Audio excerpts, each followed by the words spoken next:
అందరికీ వందనాలు, స్తోత్రాలు.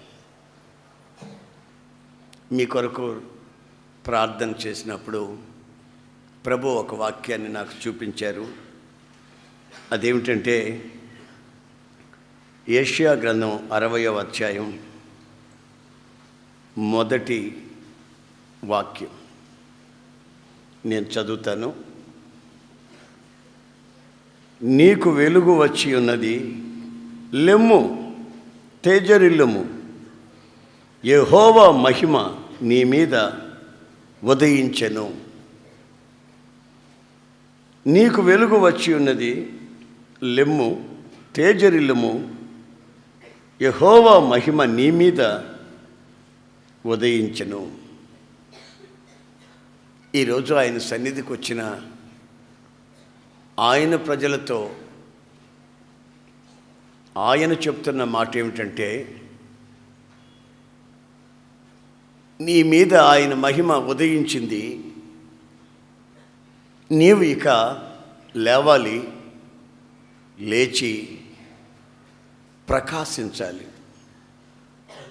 ఆయన ప్రకాశించమని చెప్తున్నాడంటే నీ మీద ఆయన ఉదయించాడు అని అర్థం.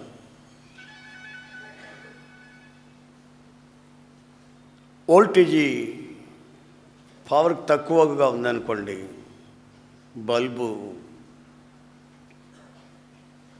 అదో రకంగా ఎర్రగా వెలుగుతుంది. బల్బు వెలుగుతుంది కానీ అది ప్రకాశించట్లేదనే సంగతి మనకు తెలుసు. మనం వెలగాలని ఆయన మనలో ఉదయించాడు. అయితే ప్రకాశించేందుకు నీవు లేవాలని హెచ్చరిస్తున్నాడు. అనేకుల జీవితాలలో అనేక సంభవాలు వాళ్ళని లేవలేని స్థితిలోకి ఉంచేసాయి. మన వల్ల ఏమవుతుంది?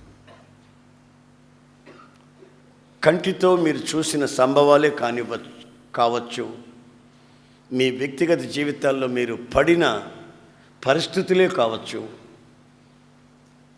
మీ వ్యక్తిగత జీవితంలో మీకున్న బలహీనతల్ని నీవు చూసుకొని ఇక మనం లేవడం ఏమిటి, ప్రకాశించటం ఏమిటి? ఏదో జరిగింది తప్పు, అది మనకు ముందే ఉండాలి.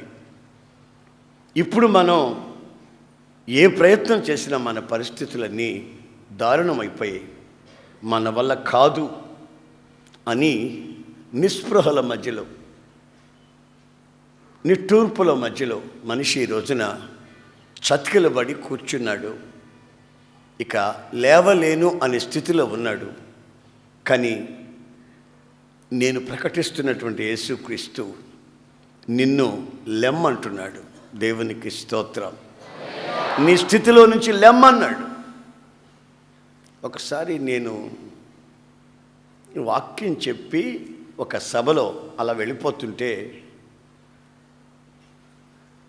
ఒక 60 సంవత్సరాల వయసు ఓ తల్లి నా దగ్గరికి వచ్చి ఏడ్చింది.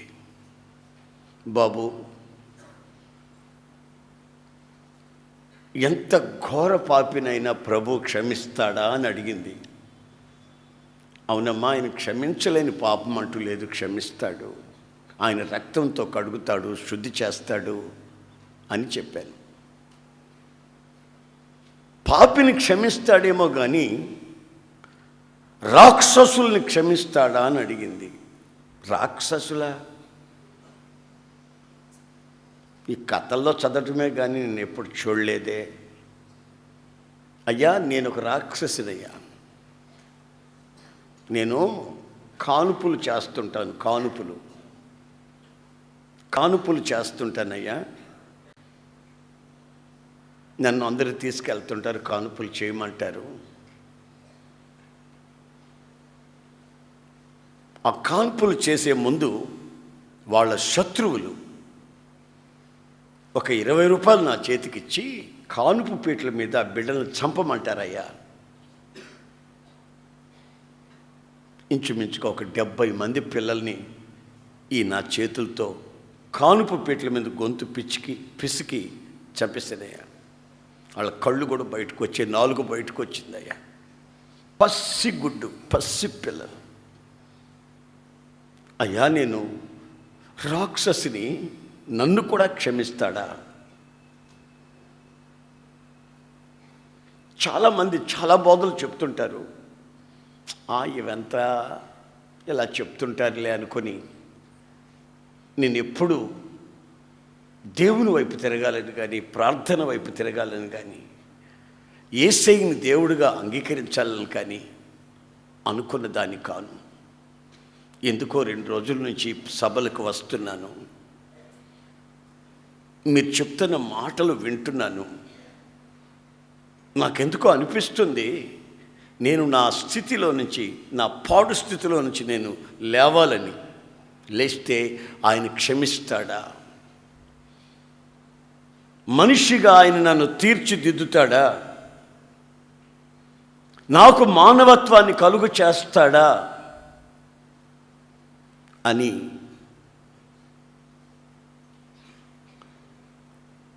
తల్లడిల్లిపోతూ ఏడ్చింది. ఆ తర్వాత నేను ప్రార్థన చేశాను. ప్రార్థన చేసిన తర్వాత ఆమెలో ఒక నెమ్మది కలిగింది.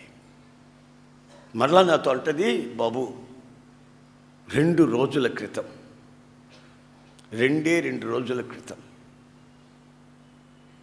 ఒక బాబు పుట్టాడు.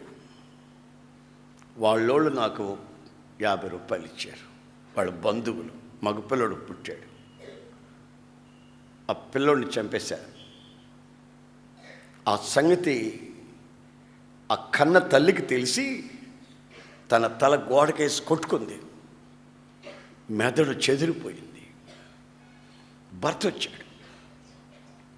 చూసి అతను ఏం చేయటం అర్థం కాక నాకు మరలా ఇంకొక 50 రూపాయలు చేతికిచ్చి, ఆ పసిగుడ్డిని ఏం చేసుకుంటారో చేసుకోండి భార్యని తీసుకొని వెళ్ళిపోయాడయ్యా. నేను ఆ పేపర్లో చుట్టి, ఆ బిడ్డని పేపర్లో చుట్టి కాలువలో విసిరేసానయ్యా 2 రోజుల క్రితం.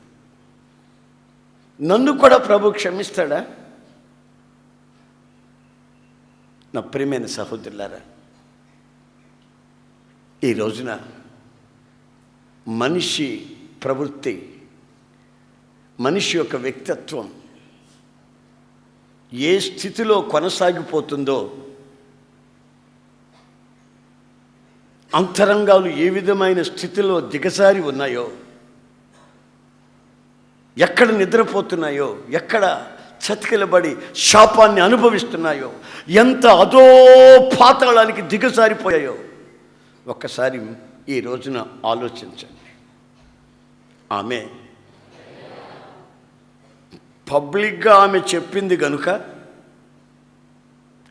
ఇంత ఘోరమైన మనిషా ఈ మనిషి అని అనుకుంటున్నాం. కానీ చెప్పకుండా గుండెల్లో దాచుకున్న వాళ్ళు, ఇంతకంటే హీనమైన పని చేసిన వాళ్ళు, ఈ రోజున ఏమీ తెలియనట్టుగా నటించే వాళ్ళు ఎంతమంది ఉన్నారో ఒక్కసారి మీరు ఆలోచించండి. నోట్లో వేలు పెడితే ఈ బిడ్డ కొరుకుతుందా లేదా అని అనుమానం వస్తుంది కొంతమందికి. అంత అమాయకంగా ఈ పిల్లి కూడా పాలు తాగుతుందా అనే డౌట్ వచ్చేటట్టుగా ఉంటారు కొంతమంది. కానీ వాళ్ళ అంతరంగం ఈ రోజున ఏ స్థితిలో కొనసాగుతుందో మీరు ఆలోచించండి ఒకసారి. అందుకు దేవుని వాక్యం ఈ రోజున మీతో ఏమంటుందంటే, నీవు ఇప్పుడు ఏ స్థితిలో దిగజారి చతికిలబడి నిస్పృహల మధ్యలో, ఇక నా బ్రతుకింతే, ఇక నేను లేవటం లేదు, నాకు ఫ్యూచర్ లేదు, ఇక భావి కాలం అంటూ నాకు లేదు, ఇప్పటికే నేను పూర్తిగా పాడైపోయాను, నాశనం అయిపోయాను, ఇక నాకు పుట్టగతులు లేవు అన్న స్థితిలో ఒకవేళ నీవున్నావేమో, పరిశుద్ధాత్ముడు చెప్తున్నాడు, నీవు లేవాలి. ఆమేన్. Praise the lord. ఆయన చేయూతనిస్తున్నాడు, నిన్ను లెమ్మంటున్నాడు. ఎందుకు తెలిసిన, ఆయన నిమిత్తమై ప్రకాశించున్నట్లు. ఆయన సన్నిధికి వచ్చిన నీ మీద ఆయన మహిమ ఉదయించింది. ఈ ఆవరణంలో అడుగుపెట్టిన ప్రతి ఒక్కరి జీవితంలో ఆయన మహిమ ఉదయించింది, ఉదయిస్తుంది. ఆ సంగతి నాకు తెలుసు. ఎందుకంటే ఇది వాగ్దాన భూమి. ప్రభు వాగ్దానం చేసిన భూమి. దానికి నిదర్శనం ఆ ఒలీవాల చెట్టు. అక్కడుంది ఒలీవాల చెట్టు. అది వాగ్దాన భూమిలో తప్ప ఎక్కడ బ్రతకదు. అది హిస్టారికల్ ప్రూఫ్ అన్నమాట. మరి ఇక్కడ ఎందుకు బ్రతికిందో నాకు అర్థం కాదు. అర్థమైందల్లా ఒకటి, ఇది వాగ్దాన భూమి. ఇక్కడ అడుగు పెట్టిన ప్రతి ఒక్కరి జీవితంలో ఆయన ఉదయిస్తాడు. ఆయన మహిమ ఉదయిస్తుంది, ఆయన నీతి ఉదయిస్తుంది. నిన్ను ఆయన అంటున్నాడు, లేవమని. లేస్తే నీవు తేజరిల్లాలి. ఆమేన్. ఎర్ర ఎర్రగా ఎలుగుతున్న బల్బు మీద పురుగులు పారాడుతాయి, కానీ ప్రకాశిస్తున్న బల్బు మీద పురుగులు పారాడలేవు. అవి బొగ్గుమని ఒక క్షణంలో కాలిపోతాయి. నువ్వు ప్రకాశించాలి.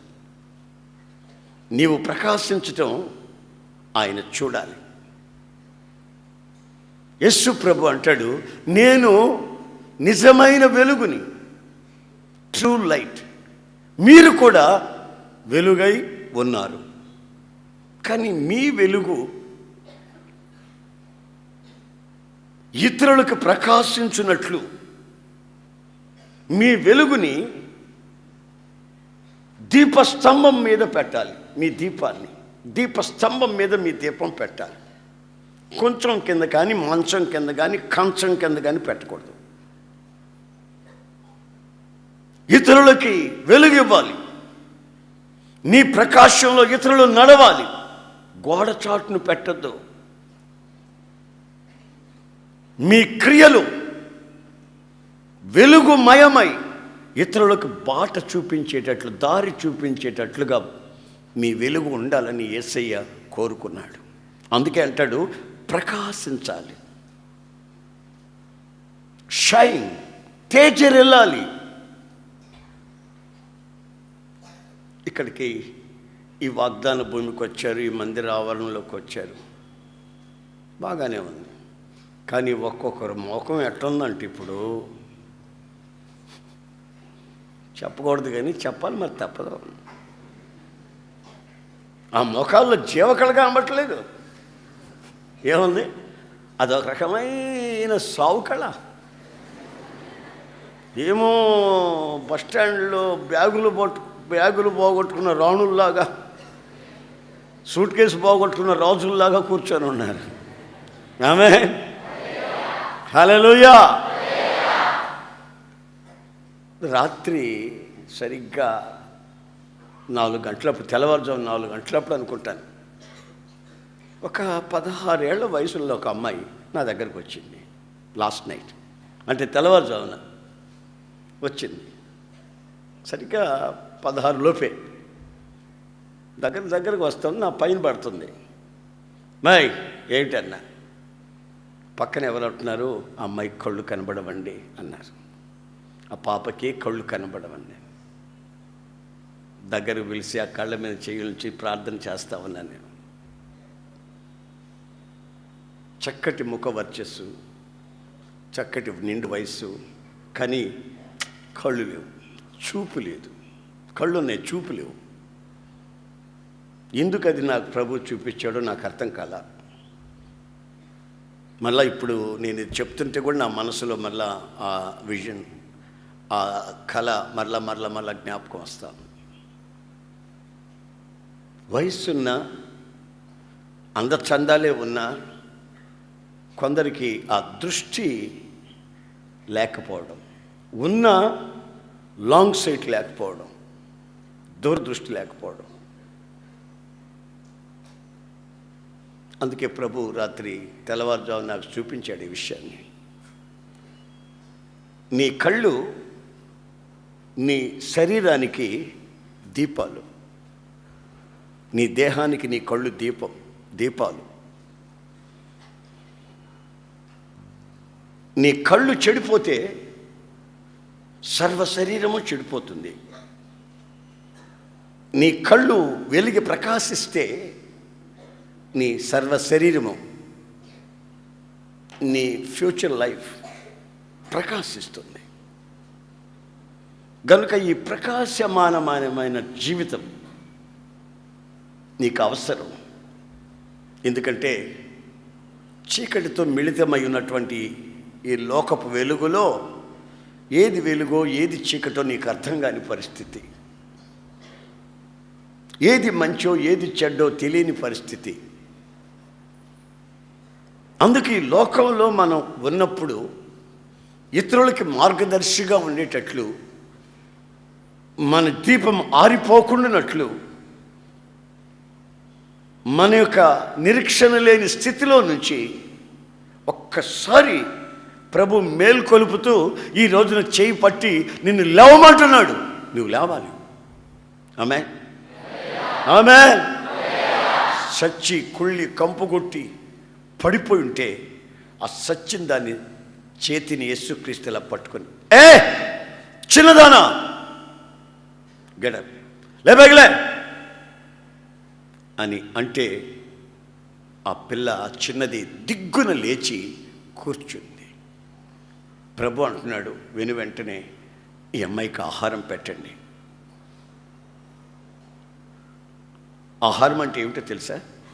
మనుష్యుడు ఆహారం వలన జీవించడు, దేవుని నోటి నుండి వచ్చి ప్రతి మాట వలన జీవిస్తాడు. వాక్యము చేత ఈ మరణావస్థలో నుంచి జీవములోనికి దాటిన ఈ బిడ్డకి వాక్యమనే ఆహారం పెట్టండి. వెలగాలి, వెలిగితే కాదు ప్రకాశించాలి. ఆ ప్రకాశమే నీ జీవితానికి ఏ అపవిత్రతను సమీపించకుండా కాపాడుతుంది. గనుక నువ్వు ప్రకాశించాలనే ఆ కోరిక ఉన్నట్లయితే ఈ రోజున ఒక నిర్ణయం తీసుకొని లేచి నిలబడాలి. ఎవరైనా బాప్తిస్వం పొందాలనుకుంటే ఈ రోజున బాప్తిసాల కార్యక్రమం ఉంది. ఈ బాప్తిసాల కార్యక్రమంలో ఈ రోజున ఒక నిబంధన చేసుకుని, ఇదొక క్రీస్తునందు నువ్వు పుట్టిన తారీఖుగా నిర్ణయించుకొని బాప్తిసం పొంది క్రీస్తు యేసుని ధరించుకొని ప్రాచీన స్వభావాన్ని విడిచిపెట్టి నవీన స్వభావాన్ని ధరించుకున్నట్టుకు ఆయనలో ప్రకాశించేందుకు నువ్వు సిద్ధపడాలి. ఆమేన్, ఆమేన్, ఆమేన్. మనసును మార్చుకోని వాళ్ళు మార్చుకోవాలి. బాప్తిసం పొందని వాళ్ళు బాప్తిసం పొందాలి. ఆయన సన్నిధిలో కనిపెట్టి పరిశుద్ధాత్మ నింపుదల కొరకు కనిపెట్టి ఆత్మ లేని వాళ్ళు ఆత్మ పొందాలి. ఆత్మను దుఃఖపరిచిన వాళ్ళు, పోగొట్టుకున్న వాళ్ళు, మరలా మామూలు మనుషులైన వాళ్ళు మరలా నీ వ్యక్తిత్వాన్ని, నీ ఆత్మీయ జీవితాన్ని రెన్యూవల్ చేసుకోవాలి, నూతనపరచుకోవాలి. అంటే నువ్వు ప్రకాశించాలి. బైబిల్లో అక్కడక్కడ మనకు కొన్ని ప్రాముఖ్యమైన విషయాలు కనబడతాయి. ఒకసారి ఏం జరిగిందంటే, యేసుక్రీస్తుని గురించి మనం చదివేటప్పుడు ఆయన సూర్యుని వలె ప్రకాశించాడట. ఎవరి వలె? ఎవరి వలె? ఎవరి వలె? సూర్యుని వలె ప్రకాశించాడు. ఆయన ముఖం సూర్యుని వలె ప్రకాశించిందట. ఆయన కొండ మీద ప్రార్థన చేసుకుని ఇలా లేచిన వెంటనే అక్కడున్న శిష్యులు ఇలా చూస్తే ఆయన ముఖం సూర్యుని వలె. ఇప్పుడు ఆయన బిడ్డలమై ఉన్న మనం ఎలా ప్రకాశించాలి అంటే సూర్యుని వలె ప్రకాశించాలి. సామెతల గ్రంథంలో ఒక వాక్యాన్ని చూస్తాం. 4:18 4:18 ఆ వాక్యాన్ని మీరు సరిగ్గా గమనించండి. ఒక దగ్గర కూర్చొని అన్నిటిని చిమ్నీలు తీసి, కిరోసిన్ లేని వాటి కిరోసిన్, అప్పుడు కరెంట్ లేదు, కిరోసిన్ పోసి ఆ చిమ్నీలు తుడిసి పెట్టి వెలిగేయటం. సరిగా వెళ్ళకపోతే మరలా ఆర్పి ఆ ఒత్తిని కత్తిరించడం. ఒత్తి మీద ఎప్పుడైతే కత్తిరి పడుతుందో అది బ్రైట్గా వెలుగుతుంది. చిమ్మిని తుడిస్తే శుభ్రంగా వెలుగుతుంది. ఆయిల్ ఫుల్గా ఉంటే ఒత్తి కాలకుండా వెలుగుతుంది. ఇవన్నీ చిన్నప్పుడు నేను చేసిన పనులు. ఒకసారి నిద్రపోతూ ఈ పని చేసినందువల్ల నా తల వెంట్రుకలు కారిపోయినాయి. దాని ముందు పడ్డా మొహంగాళ్ళ దేవుడి దేవల్ల. మీ జీవితాలలో కూడా మీరు ప్రకాశించాలి, వెలగాలి. ఎలా? సూర్యుని వలె అన్నప్పుడు పరిశుద్ధాత్ముడు ఎంత తేటగా వ్రాయించాడో చూడండి. పట్టపగలు అయ్యేంత వరకు, వేకువ నుంచి సూర్యుడు మిట్ట మధ్యాహ్నం వరకు ఎలా వెలుగుతాడో అంతవరకే ప్రకాశించాలంటే మీరు. మరలా పట్టపగల నుంచి సూర్యుడు ఏమవుతాడంటే ఆ రైజింగ్, ఆ ప్రకాశం తగ్గుతూ వస్తుంది. ఆ తగ్గే దగ్గరికి వెళ్ళదు మీరు. సూర్యుడు వేకువనే పుడతాడు. 7 గంటలకు ఒక వెలుగు, 8 గంటలకు ఒక వెలుగు, 9కి ఒక రకంగా, 11, 12కి ఒక రకంగా, పట్టపగలయ్యేంత వరకు రైజింగ్లోనే ఉంటుంది, తేజరిల్లుతూనే ఉంటాడు. అలాంటి ఎదుగుదల మీ వెలుగులో కనిపించాలని పరిశుద్ధాత్ముడు చెప్తున్నాడు. మీ నీతి అంతకంతకు,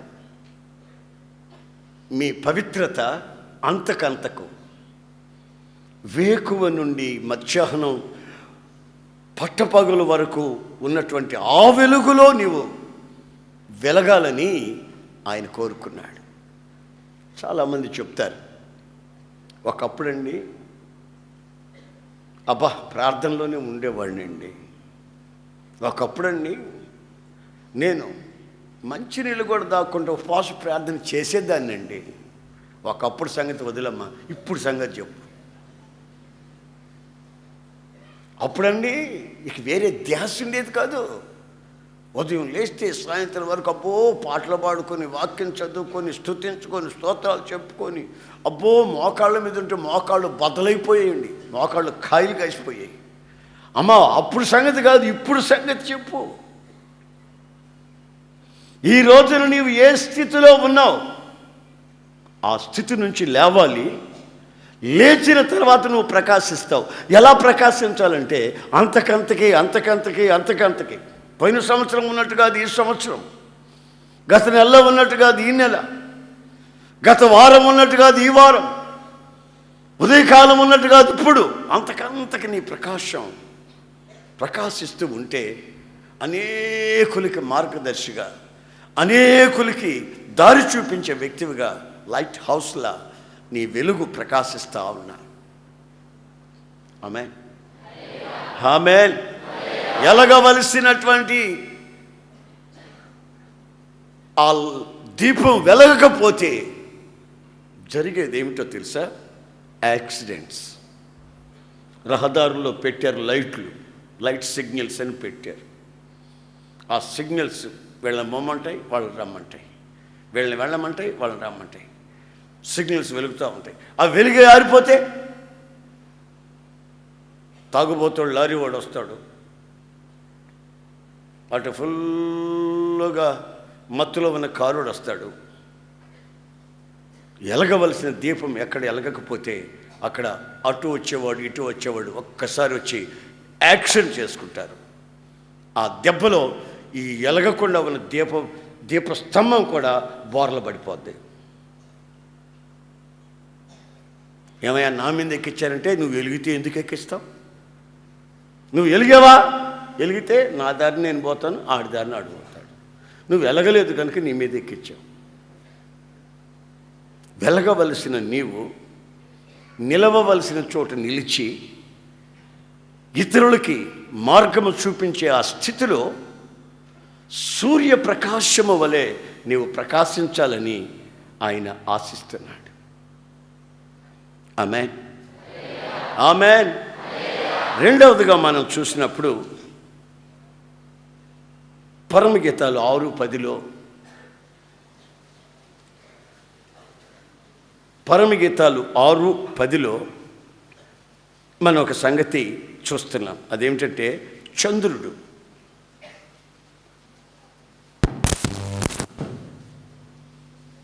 చంద్రుని యొక్క అందము, చంద్రబింబము, సూర్యుని యొక్క కళలు, భీకర రూపాన్ని ప్రదర్శించే సైన్య సమూహము, ఇవన్నీ ఒకదానితో ఒకటి పెనవేసుకున్నట్లుగా అక్కడ మనం చూస్తాం. చదవండి, వాక్యం ఉందా బైబిల్? మీ బైబిల్ ఉన్నాయా? మీ బైబిల్లో ఉన్నాయా? మరి చదవండి. మైకి ఇక్కడ తీసుకొచ్చిపెట్టి అందులే మైక్ ఉందండి. సంధ్యారాగము చూపట్టుచు చంద్రబింబం అంత అందము గలదై సూర్యుని అంత స్వచ్ఛమును. గమనించండి, చంద్రుడు ఉన్నాడు. ఈ చంద్రుని ఎంతసేపు చూసినా మనకు చూడబుద్ధి అవుతుంది. ఆ చంద్రబింబంలో ఉన్నటువంటి ఆ కళ చల్లగా ఉంటుంది, కళ్ళకి హాని చేయకుండా ఉంటుంది, చూస్తుంటే చూడాలనిపిస్తుంది దాని అందచందాలు. మరి మన జీవితాలలో కూడా సూర్యుని వలె పట్టపగలు వచ్చే ఆ వెలుగు దాకా ప్రకాశించడమే కాకుండా ఆకాశంలో నియమించినటువంటి ఈ పెద్ద జ్యోతులు, సూర్యుడు, చంద్రుడు, పగటిని ఏలేందుకు, రాత్రిని ఏలేందుకు ఆ చంద్రుని యొక్క కళ లేక అందము మన వ్యక్తిత్వంలో కనిపించాలి అని ప్రకాశించే అనుభవంలోనికి రావాలనుకున్న వాళ్ళని ఆయన లేపుతున్నాడు. చంద్రబింబం అంత అందం అంటే మనోళ్ళు అనుకునేది వయసు మీద ఒకరినొకరు చూసుకొని అబ్బా అందంగా ఉందే, అబ్బా చాలా అందంగా ఉన్నాడే అనుకుంటారు. ఆడికుండే జబ్బు వీళ్ళకి తెలియదు, దానికి ఉండే జబ్బు వీళ్ళకి తెలియదు.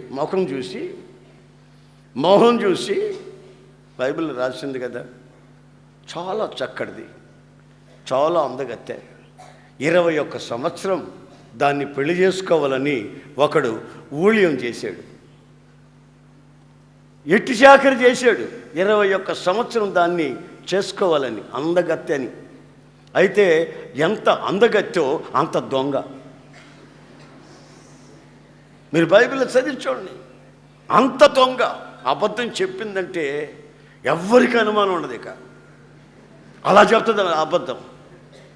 దొంగతనం చేసిందంటే నరమాత్రులు గుర్తుపట్టుకోలేడు. ఆ అందచందాలతో తాను వాగ్దత్త దేశంలో ప్రవేశించక ఆ వాగ్దత్త దేశానికి పొలిమేరల్లో సచ్చి సమాధి కట్టబడింది. ఆ సమాధి మీద పెద్ద స్తంభం ఒకటి, దానికి ఒక శాసనం ఒకటి. అందచందాలు చూసి మురిసిపోకండి, ఇది దొంగ, ఇది అబద్ధీకురాలు.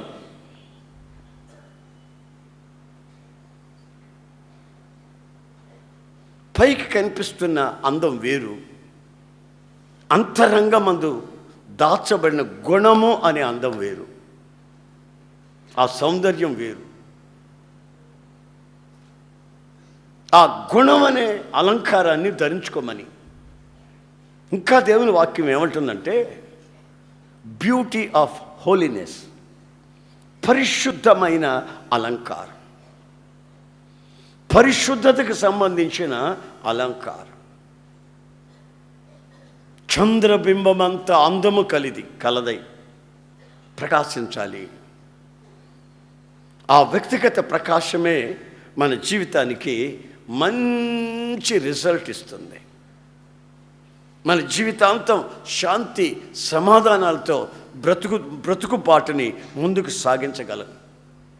ఈ క్షణికమైన ఆర్టిఫిషియల్గా అలంకరించుకున్న అలంకారాలు ఆ తర్వాత మన వ్యక్తిత్వానికి వికారాన్ని కలుగు చేస్తాయి. భద్రాచలం వరకు నేను ఒక రాత్రి ప్రయాణమై వెళ్ళాను. నైట్ బస్సులో వెళ్ళాను. ఆ సహోదరుడు, ఆ భార్యాభర్తలు ఇద్దరు హాస్పిటల్లో పనిచేస్తారు. వాళ్ళు ఇంటికెళ్ళి పొద్దున్నే తలుపు తట్టాను. వాళ్ళు మెలకువతో ఉన్నారు, నేను వస్తాను తెలిసి. శుభ్రంగా ఒక గది అరేంజ్ చేశారు. అన్న ఇక్కడ ఉండండి, ఈ రాత్రి మీటింగ్ ఉంది, పగలు కాస్త రెస్ట్ తీసుకోండి. నైట్ జర్నీ చేసి వచ్చారు, నేను డ్యూటీకి వెళ్ళిపోతున్నాను, నాకు సెలవు ఇవ్వలేదు. ఈయన గారేమో అరేంజ్మెంట్లు చూస్తున్నాడు, మాకు ఇక్కడ ఎవరు లేరు. మరి ఇదిగో పిల్లలు కాన్వెంట్కి వెళ్ళేసి వెంటనే వచ్చేస్తారు. రేయ్ అంకుల్కి భోజనం పెట్టాలి, అంకుల్కి అన్ని వడ్డించాలి మీరు అని ఇద్దరు పిల్లలకి చెప్పి వెళ్తున్నారు. నేను వాళ్ళని పిలిచి ఆ పిల్లల్ని చూసి, ఆ పిల్లలు ఎట్టున్నారు, ఇలా తాకితే మార్చిపోతారేమో అన్నట్టున్నారు. మార్బల్ స్టోన్ లాగా, పాలరాతి బొమ్మల్లాగా ఉన్నారు పిల్లలు. నేను వాళ్ళు పిలిచి, ఎంత చక్కటి బిడ్డలు ఇచ్చాడయ్యా దేవుడు మీకు, వాళ్ళు చూస్తేనే కడుపు నిండిపోతుంది అన్న కాసేపు ఉండండి, మీకు వాళ్ళ సంగతి తెలుస్తుంది అన్నారు. ఏంటమ్మా అలాగంటామని, అదే మేము వచ్చేసరికి మీకు వాళ్ళ సంగతి తెలుస్తుంది అన్నా, పాలరాతి బొమ్మలో ఇంకా వాళ్ళ అందసందాలు మీకు తెలుస్తాయి అన్నా అంటే వెళ్ళిపోయారు. సరే వాళ్ళు కాన్వెంట్కి వెళ్ళారు. నేను కూడా తలుపు జారు అట్ట వేసి గడి పెట్టకుండా పడుకున్నాను. టిఫిన్ చేసి పడుకున్నాను. వాళ్ళు 10 గంటలకు వచ్చినట్టున్నారు, 11కి వచ్చినట్టున్నారు. 12కి వాళ్ళకి భోజనం పెట్టమని చెప్పినట్టున్నారు తల్లిదండ్రులు. ఆ లోపల ఏం చేసింది ఆ పిల్ల, బ్లేడ్ తీసుకొని వచ్చి నా గోళ్ళు కత్తిరిస్తుంది బ్లేడ్తో. ఆ గోర్లు కత్తిరించబోయి, నేను నిద్రపోతున్నా, గోర్లు కత్తిరించబోయి కాలు కోసిన అన్న లేదు చూస్తే ఈ పిల్ల సైతాన్ పోవాడిగా అన్న. పొద్దున్నే అంత ముచ్చటగా కనబడిన పిల్ల, అంత అందంగా కనబడిన పిల్ల, సరే 2-3 గంటలైన తర్వాత అది చేసిన పనికి రక్తం వచ్చేసింది నా కాలుకి, బొట్టనెలకి. ఏం చేస్తున్నాను, గోర్లు కత్తిరిస్తున్నాను. లోపలికి వచ్చామంటే కీళ్ళకి కొడతాను బాగా అని బయటికి వెళ్ళిపోయింది. మళ్ళీ ఇటు తిరిగి పడుకుంటే కింద నుంచి దబ్బణం తీసుకొని పొడిచాడు. కింద చూసే కుక్కేమో అని చూస్తే కుక్క కాదు, ఈడు దబ్బణం తీసుకొని పొడుస్తున్నాడు నన్ను ఈ మీద. ఇక జుట్టు పట్టుకుని గస లాగి తలుపు అవతలు పెట్టి తలుపు గడి పెట్టుకున్న వాళ్ళు తల్లిదండ్రులు వచ్చేంత వరకు తలుపు తీల. ఇక అన్నం కూడా నాకు అక్కర్లేదు బాబు, వీళ్ళిద్దరు పిల్లలు కాదు, వీళ్ళిద్దరు రాక్షసులు అంటున్నారు. ఎక్కడుందండి అందం, ఎక్కడుంది నాకు అర్థం కాదు. అందం ఎక్కడుంది? ఆ వయసు మీద కొంచెం అందంగా అనిపిస్తారు అంతే. అది తెలవక ఈ దద్దమ్మలకి, అది తెలవక ఈ మనుషులకి. అబ్బో ఒక్కొక్కడు దేవదాసు అయిపోతాడు.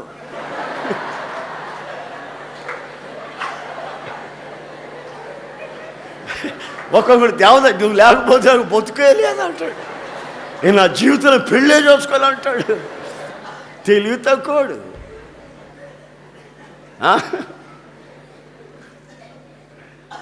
చాలామంది ఈ మగాళ్ళు కానీ ఆడపిల్లలే కానీ అదేం ప్రేమో అదేం కానీ మనకి అర్థమై సాదు. ఇక బతుకెళ్ళేదన్నట్టు, లోకమే లేదన్నట్టు, ప్రపంచమే లేదన్నట్టు వెచ్చల విడిగా మనసు కోరుకున్నట్లు, శరీరం ఆశించినట్లు దరిద్రపు బ్రతుకులకి తెగించేస్తారు, తుచ్చమైన అభిలాషలకి. అయితే బైబిల్ అంటుంది, నీవు చంద్రబింబమంతా అందాన్ని సంపాదించాలి. ఎంతసేపు చూసినా ఆ అందం తరగకూడదు. తరగకుండా ఉండాలంటే గుణం అనే అక్షయ అలంకారం నువ్వు పొంది ఉండాలి. పై వేషాలు కాదు, పై అందాలు కాదు.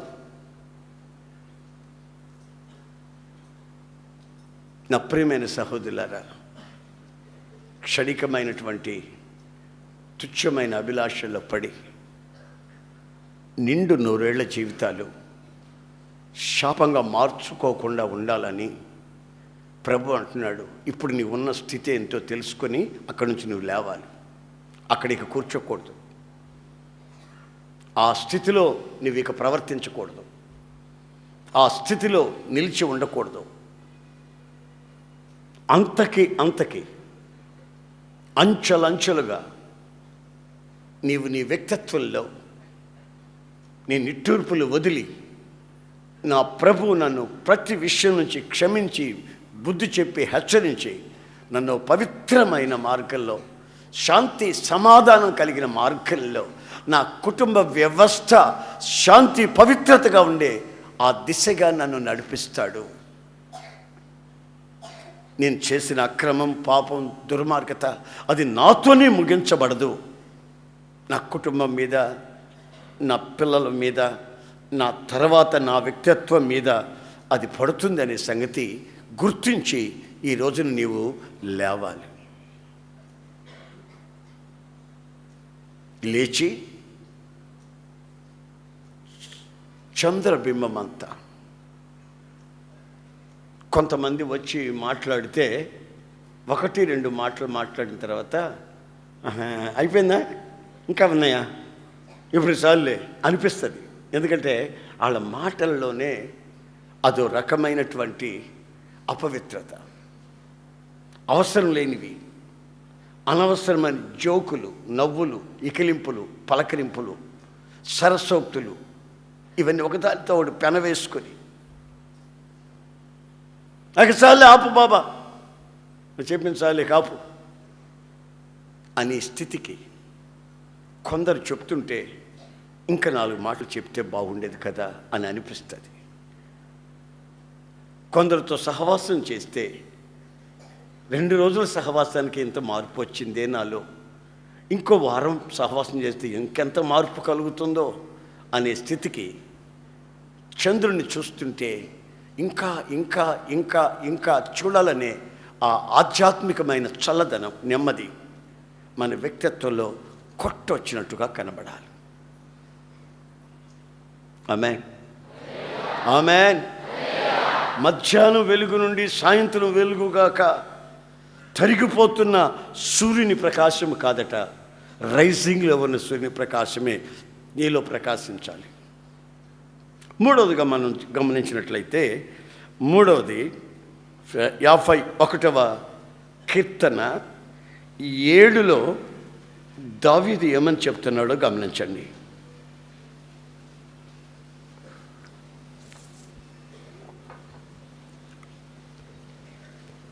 నేను పవిత్రుడనగునట్లు, నేను పవిత్రుడనగునట్లు హిస్సోపుతో నా పాపం పరిహరింపుము, హిస్సోపుతో నా పాపం పరిహరింపుము. హిమము కంటెను నేను తెల్లగా ఉండునట్లు, హిమము కంటెను నేను తెల్లగా ఉండునట్లు నీవు నన్ను కడుగుము, నీవు నన్ను కడుగు. దావీదు జీవితంలో వచ్చినటువంటి పొరపాట్ల నిమిత్తమై, బలహీనతల నిమిత్తమై, క్షణికంగా తాను కొన్ని దురాశల్లో పడినందువల్ల దేవుని సన్నిధికి వచ్చి ఆయన ఈ విధంగా ప్రార్థిస్తున్నాడు. ఏమని ప్రార్థిస్తున్నాడంటే, నన్ను హిస్సోపుతో కడుగుము, హిమము కంటే, చెప్పండి, నోరు తెరిచి చెప్పండి, హిమము కంటే తెల్లగా. హిమము మంచు, స్నో. హిమము కంటే స్నో వైట్ కాదు, ఆ స్నో ఉన్న వైట్ కంటే కూడా ఇంకా అంతా ఎక్కువైనటువంటి ఆ పవిత్రత, తెల్లదనం నా వ్యక్తిత్వంలో కనబడాలి.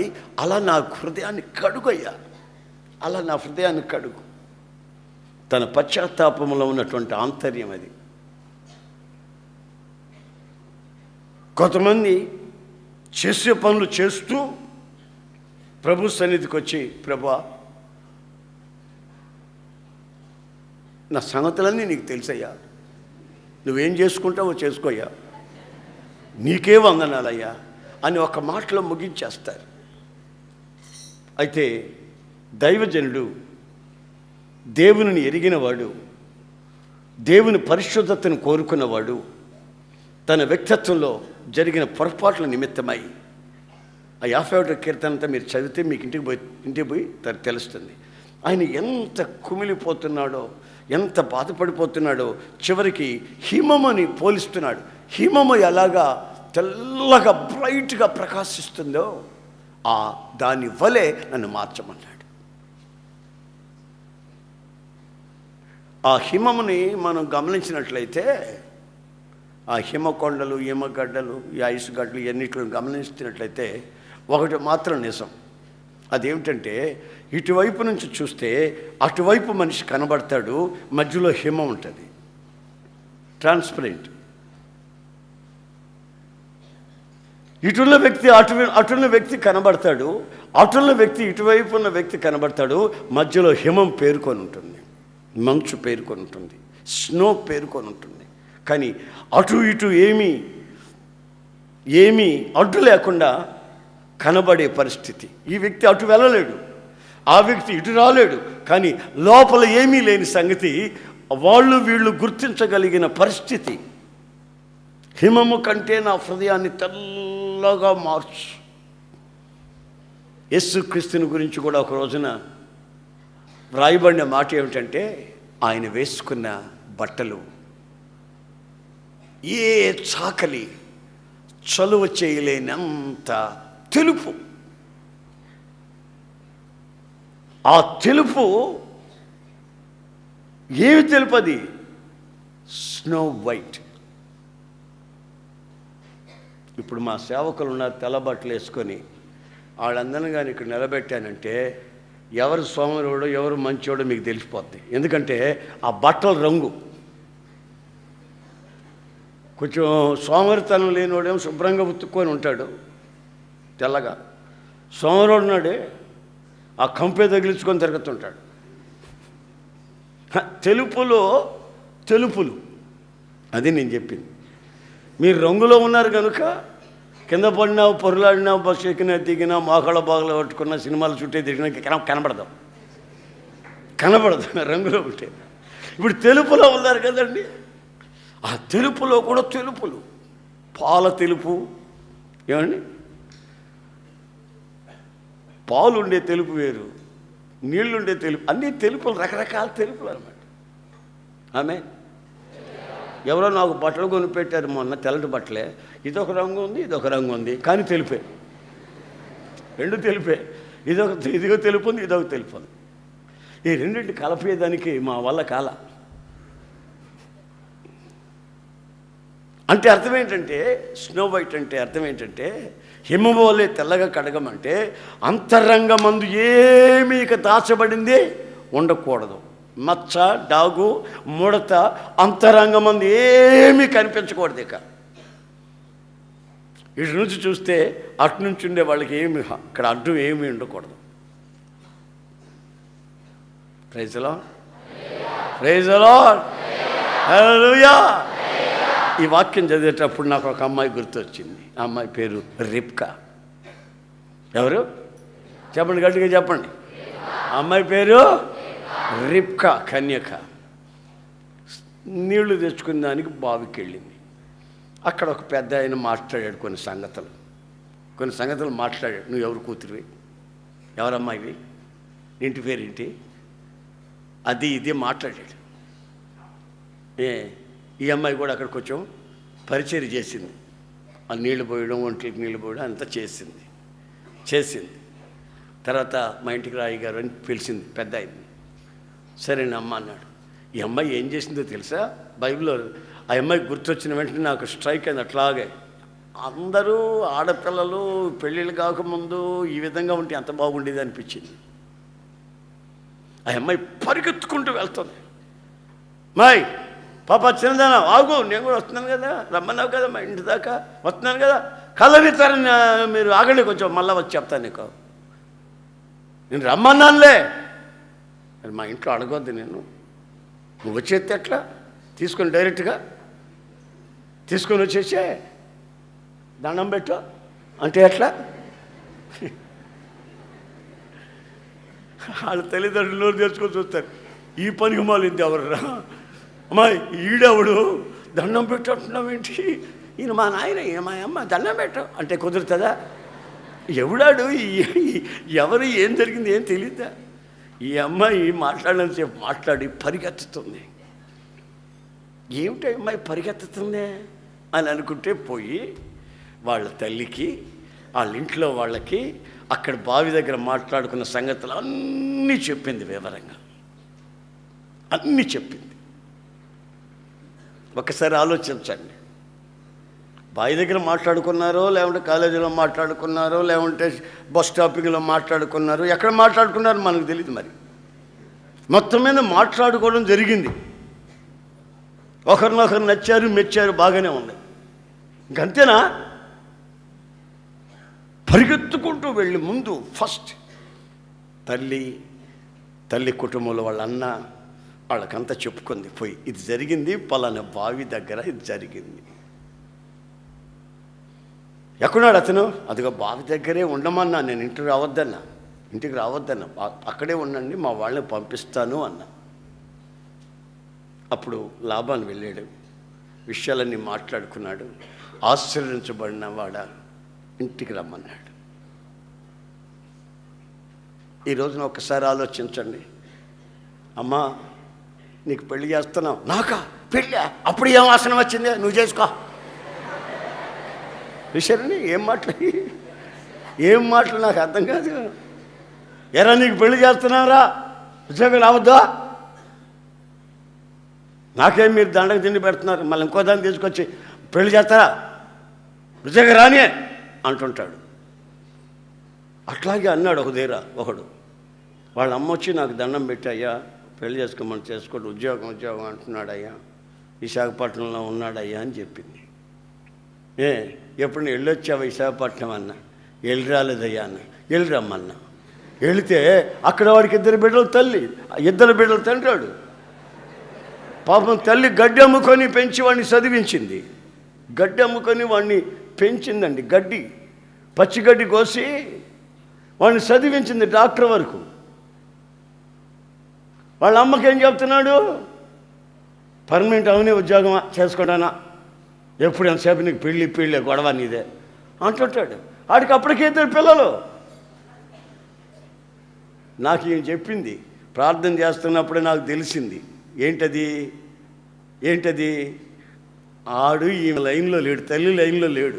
గడ్డి పెంచి గడ్డి కోసుకొచ్చుకొని ఆ గట్ల మీద గడ్డి కోసుకొచ్చి అమ్మి వీడి చదివించిన సంగతి ఆడు ఎప్పుడో మర్చిపోయాడు.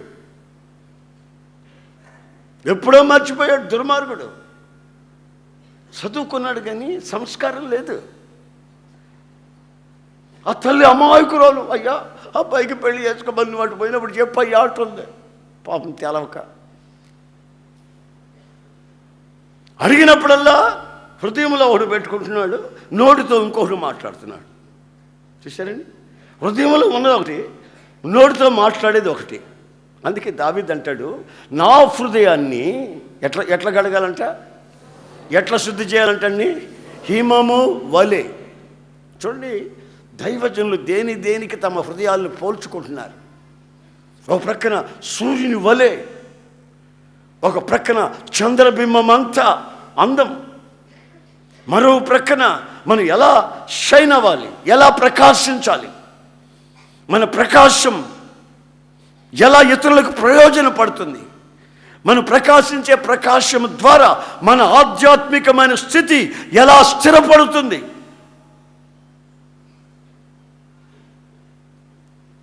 నీ జీవితంలో గుండెల్లో ఒకటి పెట్టుకొని నోటితో ఒకటి మాట్లాడడం నువ్వు ప్రారంభించావంటే నువ్వు సాతాను కబంధ హస్తాల్లో పడతావనే సంగతి వాస్తవం.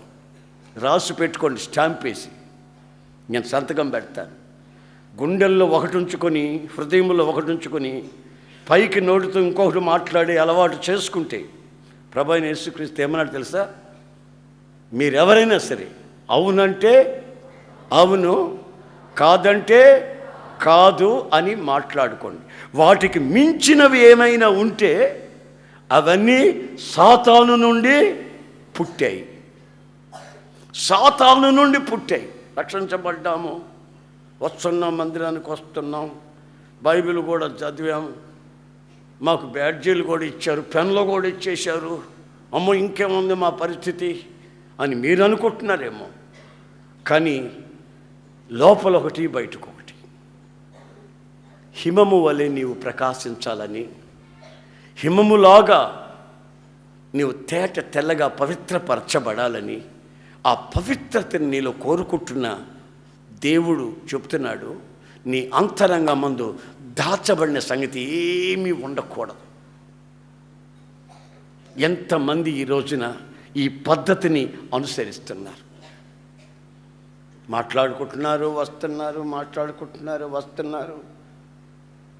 మా నాన్న ఇష్టపడటం లేదు, ఒప్పిస్తానంటున్నాడు, మా అమ్మ పిల్లలు ఒప్పిస్తానంటున్నాడు. మళ్ళీ వాళ్ళు ఎవరే నీకు పిల్లల్ని చూసామని అంటే, నాకెందుకు పెళ్ళే, మీరు చేసుకోండి పెళ్ళే అని వాళ్ళని చెప్పి ఈడు నాటకం ఆడుతూ వస్తుందన్న సిరిల్ ఆడపిల్లల్లో అలాంటి వాళ్ళు ఎక్కువయ్యారు, మగ పిల్లల్లో అలాంటి వాళ్ళు ఎక్కువయ్యారు. ఎందుకంటే సినిమాలు చూసి నేను చిన్నప్పుడు సినిమాలు చూసేటప్పుడు పాటలు వినేవాడిని, పాటలు పిచ్చాను నేను, పాటలు వినేవాడిని. ఇద్దరు పాటలు పాడుకుంటుంటారు, డ్యాన్సులు వేస్తుంటారు, పైకి ఎత్తుకుంటాడు, కింద వేస్తూ ఉంటాడు, నీళ్ళలో తిరుగుతుంటారు, నీళ్ళలోంచి నానిపోయి వస్తుంటారు. ఎంత బాగుంటుంది పాటలో, బ్రహ్మాండంగా. ఆఖరికి ఏమంటుందంటే పెళ్ళయిందా కాగు అంటుంటుంది. అయితే పెళ్లి కాలేదన్నమాట వాళ్ళకి, పెళ్లి కాకుండానే ఇంత వ్యవహారాలు చేస్తున్నారన్నమాట. ఆఖరి చరణమేమో పెళ్ళైన తర్వాత, తాళి కట్టిన తర్వాత, డూడు మేళాలు వాయించిన తర్వాత సంగతి అంటుంటారు. అంతవరకు విచ్చలవిడిగా తిరగమనే. ఇదేనా సినిమాలు చెప్పే బోధలు? ఇప్పుడు మేము చూసేటప్పుడు అట్లున్నాయనుకో, ఇప్పుడు కూడా అయ్యే ఉంటాయి, అదేం మారదు, ఆ వ్యవహారమేం మారదు. డ్యాన్సులు వేసి ఎగిరి గంతులు వేసి విచ్చలవిడిగా తిరిగిన తర్వాత ఈయన నువ్వు పోకూడదు, ఇక మేము ఇల్లు తులిపెట్టి పోకూడదు, కాలేజీకి పోకూడదని తలుపు వేస్తుంటాడు. ఆమె అని ఏడుచుకుంటా పాడుకుంటా, ఏది ఏడుచుకుంటా మళ్ళీ ఒక పాట.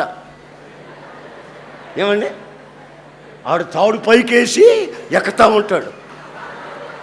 ఈ సినిమాలు, ఈ ఎదవ సినిమాలు చూసి మనోళ్ళు వాస్తవ జీవితాలు కూడా సినిమాలాగే ఉంటుందనుకుని భ్రమించి ఆ భ్రమలో పడి తాడేసి ఎక్కుతాడేమో చూద్దాం అనుకుంటూ ఉంటాడు. వాడు తాడేయుడు, వాడు నీకు ఉరి తాడేసి పోతాడు, వాడు నీ బ్రతుకే నాశనం చేస్తాడు. అదేమంటే కులం అడ్డొచ్చింది అంటాడు, పెద్దలు అడ్డొచ్చారంటాడు, సంస్కారం అంటాడు, ఎంతకాలం తిరిగిన తర్వాత పెళ్ళి అంటే పనికి మాలిందా అని అంటాడు. ఇట్లాంటి నీచమైన కార్యాలకు తెగిస్తాడు. మోసపోవద్దు. ఎవరిలో ఏ జబ్బు ఉందో, ఎవరిలో ఏ రోగం ఉందో మనకు తెలియదు.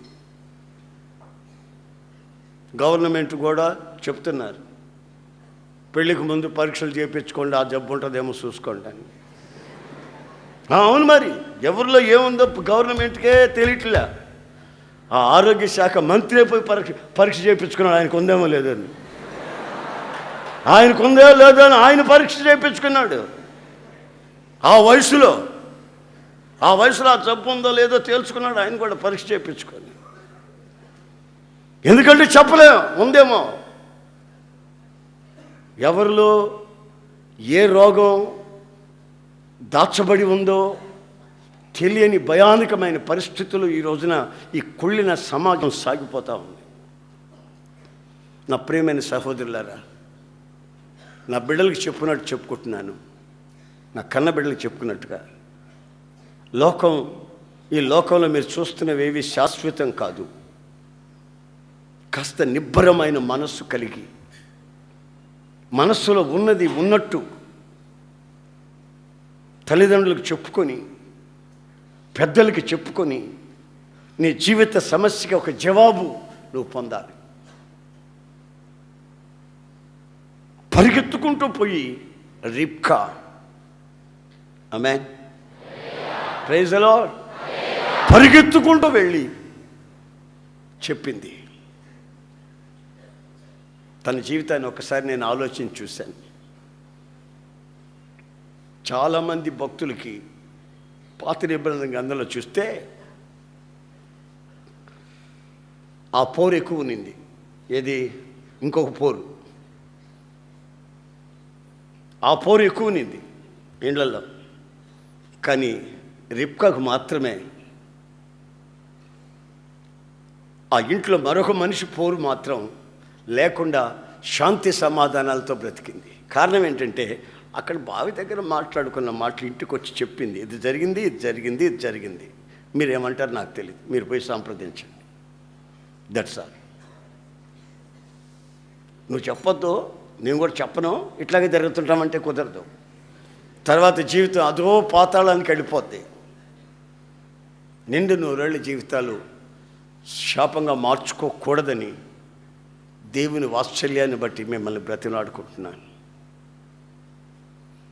ఒక్కోసారి కొన్ని విషయాలు నేను వింటున్నప్పుడు నా హృదయం బద్దలైపోతుంది. ఎందుకో గత రాత్రి ఆ కల్లో బంగారు లాంటి చిన్నది 16 ఏళ్ల వయసు, తన కళ్ళు కనిపించట్లేదు. గోతులో పడిపోద్దేమో, ఏ లారీ కింద పడిపోద్దో, ఏ బస్సు కింద పడిపోద్దో, ఏ ముళ్ళలో పడిపోద్దో, ఎవరి ద్వారా ఎలా నాశనం అయిపోద్దో తెలియని పరిస్థితిలో ఉంటే కళ్ళ మీద చేయబెట్టి అట్లాగా కన్నీళ్ళతో ప్రార్థన చేస్తున్నా, ఈ బిడ్డని ప్రభువా ఈ కళ్ళు తెరిపించు, నిజమైన అందాన్ని చూసే కళ్ళు తెరిపించు, పరిశుద్ధ అలంకారాన్ని గమనించే కళ్ళు తెరిపించు, మనోనేత్రం మన మనస్సులో దాచబడింది ఏమీ లేక అంత బహిరంగంగా తన వ్యక్తిగత జీవితంలో చిన్న వయసు కనుక ఉన్నది ఉన్నట్లు మాట్లాడటం, సత్యం మాట్లాడడం, అమాయకంగా ఉన్నది ఉన్నట్టుగా చెప్పుకొని పెద్దల సలహా పొందడం, అది ఒక వ్యక్తిగత జీవితానికి ఆధ్యాత్మికమైన అనుభవానికి ఆశీర్వాదమైన సంగతి మనం గుర్తించాలి. అందుకే బైబిల్లో రాసింది హిమము వలె. ఆమేన్. మొదట నేనేం చెప్పాను? ఫస్ట్ ఏం చెప్పాను? సూర్యుని వలె. సెకండ్ చంద్రబింబము వలె. థర్డ్ హిమము వలె. 4వ చెప్తున్నాను, మెరుపు వలె. లైట్నింగ్, మెరుపు వలె.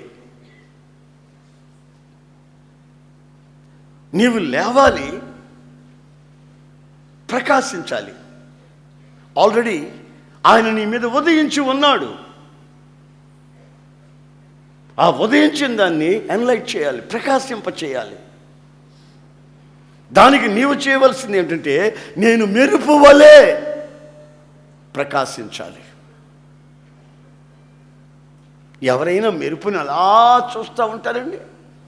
అసలు మీరు చూసేంతసేపు ఆ మెరుపు ఉంటుంది? అసలు బైబిల్లో రాసింది, తూర్పున అలా ప్రారంభమై మరుక్షణం పడమటిలో మరిగిపోద్ది. ఆ థండర్స్,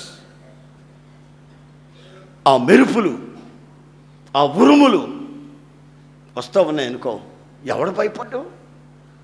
ప్రతి ఒక్కడికి భయమే ఆ మెరుపులు ఉరుముల్ని చూస్తూ ఉన్నప్పుడు.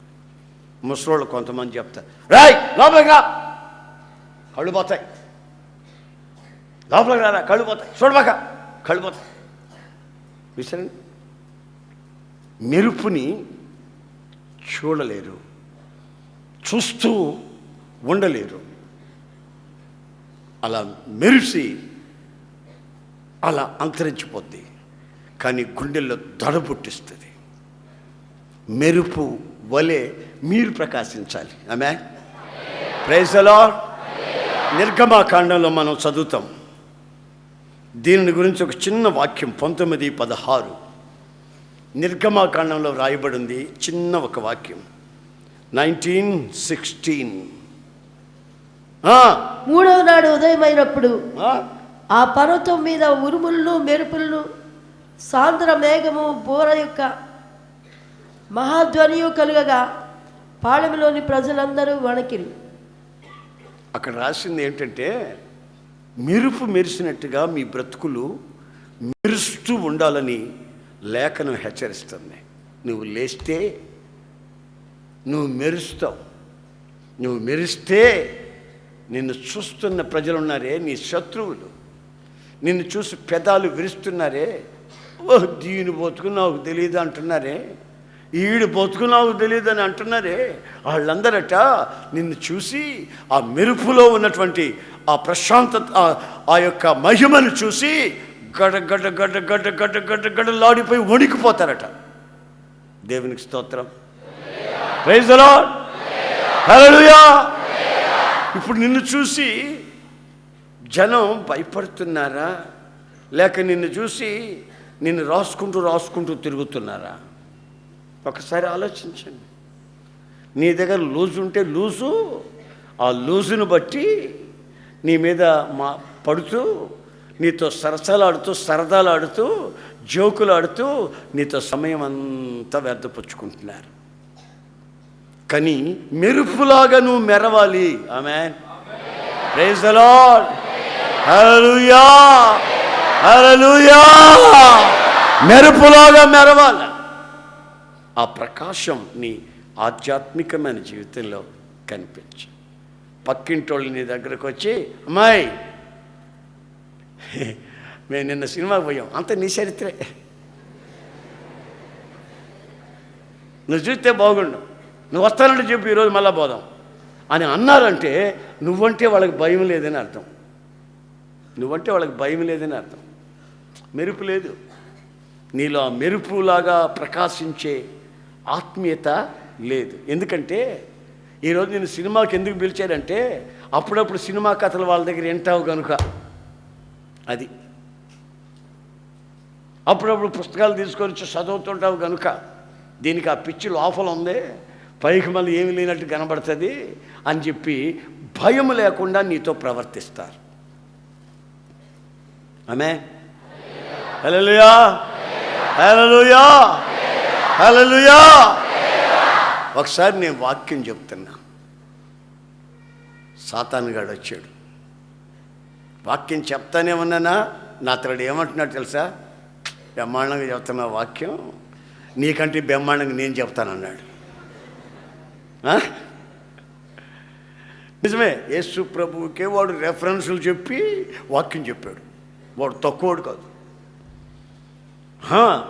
పలానా కీర్తనలో పలానా దగ్గర ఇట్లా రాసి నేను గురించి అని చెప్పి యేసు ప్రభుకి చెప్పాడు. ఆడు పెద్ద ప్రసంగికుడు. నేను ప్రసంగం చెప్తే ఆడికేం భయం? పాట పాడాననుకో, పోజులుగా పాడాననుకో, ఓరి నీ పోజులు నాకు తెలుసులేరా, నేను మ్యూజికల్ డైరెక్టర్ని, నేను రెక్కలు ఎలా విప్పానంటే పిల్లలు గోవులు వాయించినట్టుగా వాయిస్తాను, ఆ రాగాలు ఆ ఆనందాలు అవి వేరురా, నీకేం తెలుసు, నేను అట్లా పాడుతాను అంటాడు వాడు. అందుకని నేనేం చేశానంటే, సరేరా నీకు పాటలు తెలుసు, ప్రసంగాలు తెలుసు, సరే నాతో మోకరించరా, అదొకటి నాకు తెలియదులే అంటాడు. Praise the lord. Praise the lord. హల్లెలూయా.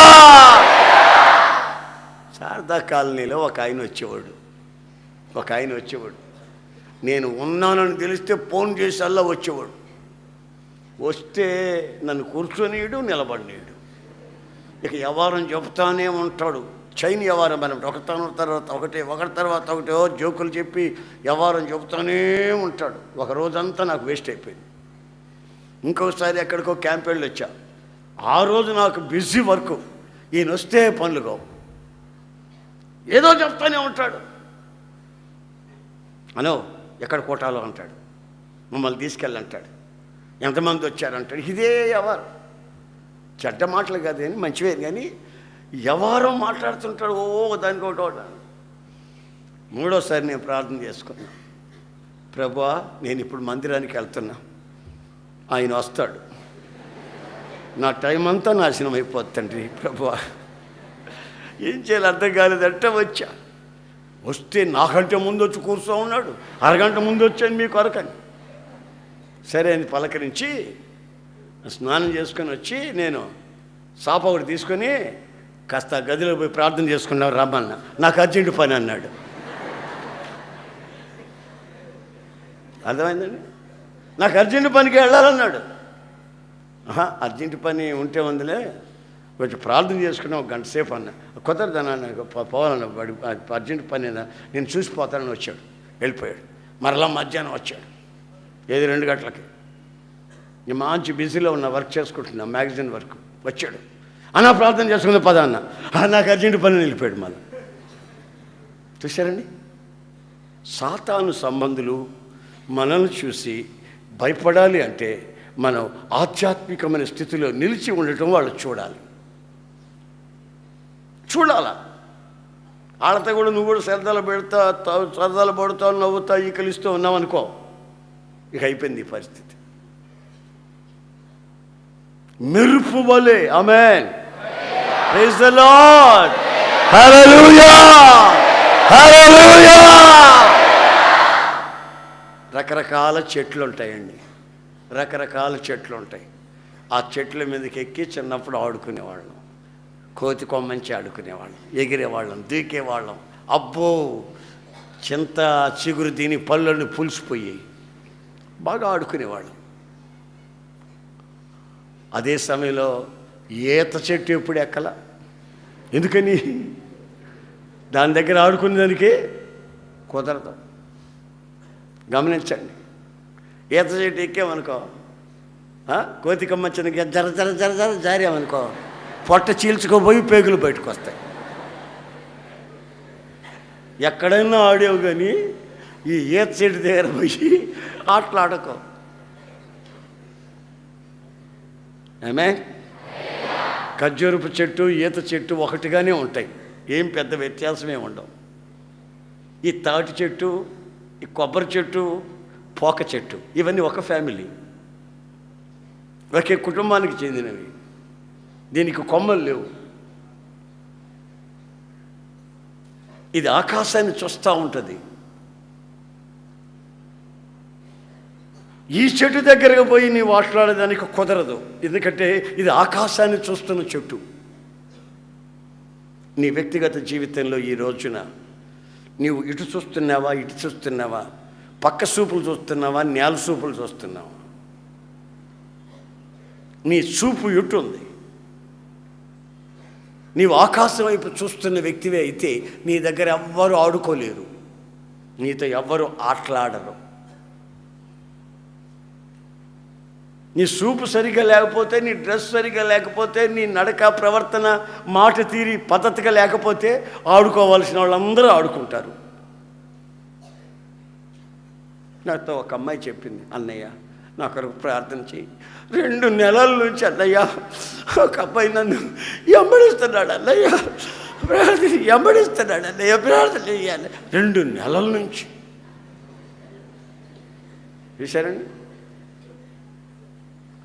నేను అన్నాను, ఒక్కరోజు అట్లా ఎంబడించానుకో, రాయ్ ఎవడా నువ్వు, ఏమనుకున్నావురా, ఎవరు అనుకున్నావు అని ఒక్క మాట అన్నావు అనుకో, ఇక వాడు వస్తాడండి. పరిగెత్తేటప్పుడు చెప్పులు తీసి పరిగెత్తడు. చెప్పులు ఉంటే లేట్ అవుతాయని చెప్పులు అటు తీసి పరిగెత్తడు. రాయ్ ఎవడా నువ్వు, ఎవరు అనుకున్నావు అని ఒక్క మాట అంటే, అట్లా ఎందుకంటావు? ఆడొచ్చి నీ పేరు ఏమిటంటే, నా పేరా అన్నావనుకో, నీ పేరు, నీ పుట్టు పూర్వత్రాలు ఇవన్నీ కనుక్కొని అన్ని వ్యవహారాలు తెలుసుకొని నువ్వు ఎక్కడుంటే ఆడకు వచ్చి నిలబడి ఉంటాడు. నీకు ముందే లూజు మైండు.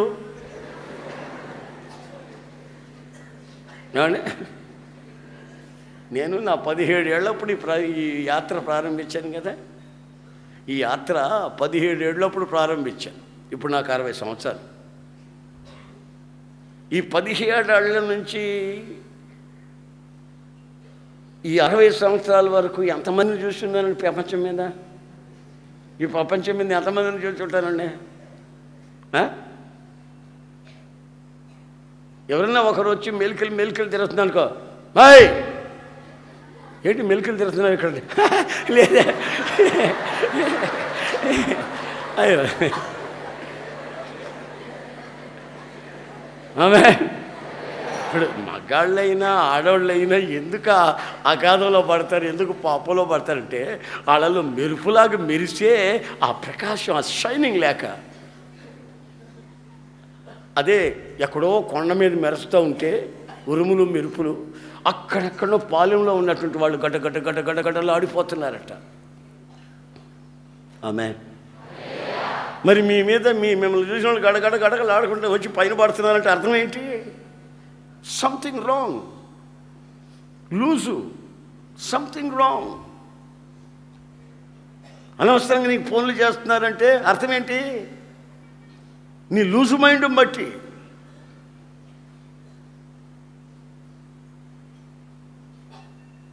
నేను ఎక్కడికైనా ఊర్లోకి వెళ్తుంటాను, వస్తుంటానండి. నేను రాకముందే హలో యశన గారునా? అవును, నువ్వెవరమ్మా? నేనా అండి, మీకు జ్ఞాపకం లేదా? నోరుమోయ్.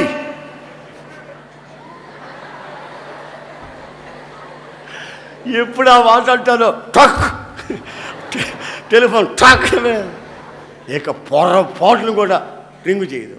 ఎందుకు చేస్తుంది? ఎవరో జ్ఞాపకం లేదు. నువ్వా? బాగున్నావా? ఎట్లన్నావా? చదువుకున్నావా? అన్నం తిన్నావా? నీళ్ళు తాగావా? నిద్రపోయినప్పుడు కళ్ళు మూతపడుతున్నాయా లేవా? ఇవన్నీ ఫోన్లో నువ్వు అడుగుతుంటే నేను నిద్రపోనిస్తారా? నువ్వు మేలుకొని ఉంటావా? పనికి మాలిన వ్యవహారాలంతా మీ మీదకి ఎందుకు వస్తున్నాయిరా బాబు అంటే, నిందలు ఎందుకు వస్తున్నాయి, అవమానాలు ఎందుకు వస్తున్నాయంటే నువ్వు లూజోడివి, లూజ్ దానివి. నువ్వు ఉండాల్సిన స్థితి, నీ ఫ్యూచర్ ఏమిటి? ఇప్పుడే కదా మొలకెత్తింది నీ వ్యక్తిత్వంలో. నీ జీవితం ఏమవుతుంది అని ఆలోచించకుండా మొలకెత్తిన వెంటనే గోరుతో గిల్లేసేసుకుంటే ఎండిపోద్ది, శాపంగా మారిపోద్ది. తగలబడిపోతే ఎలాగా? జీవితంలో ఎంతో మనం సుఖపడవలసింది, నెమ్మదిగా జీవించవలసింది, ఇతరులకు ఆదర్శంగా మార్చబడవలసింది, ఇతరుల్ని ప్రభువులోకి నడిపించవలసింది. మనం ఆరాధించే దేవుడు పరిశుద్ధుడు. ఆ పరిశుద్ధత అనే గురి మన గుండెల్లో నిలిచిన నాడు మన వ్యక్తిత్వంలో ఓ గొప్ప ఆనందాన్ని, ఆరాధనని అనుభవిస్తాం. కూర్చున్నా, నిలబడుకున్నా, కాలేజీకి వెళ్ళినా, ఇంట్లో ఉన్నా, బయటకు వెళ్ళినా, వస్తున్నా, ఫ్రెండ్స్తో ఎక్కడున్నా సరే నీ పవిత్రతని నీవు కాపాడుకోవాల్సిన బాధ్యత నీ మీద ఎంతైనా ఉంది అనే సంగతి నీకు తెలియాలి. నువ్వు లేవాలి, ఇప్పుడున్న స్థితిలో నుంచి నీవు లేవాలి. లేస్తే చాలదు, ఆయన ఉదయించున్నాడు, ప్రకాశించాలి. ఆయన మహిమ నీ మీద ఉదయించింది. తటస్థంగా నీవు ఇక్కడికి రాలేదు. నీవు ఇక్కడికి రావడం the God's plan, free planning, దేవుని యొక్క అనాది తీర్మానం. నీవు ఇక్కడికి రావడం ఏదో వాళ్ళు చెప్పారు, వీళ్ళు చెప్పారు, అలాగే వచ్చాను అనుకోవద్దు. దేవుని నిర్ణయం నువ్వు ఇక్కడికి రావడం. నీలో ఆ మెరుపు లేదు, ఉండాలని ప్రభు హెచ్చరిస్తున్నాడు. అన్ని చెట్లతో ఆడుకున్నట్టు ఈత చెట్టు దగ్గర ఎవరు ఆడుకోలేరు. కారణం అది కొమ్మలు లేవు, పైకి చూస్తూ ఉంది.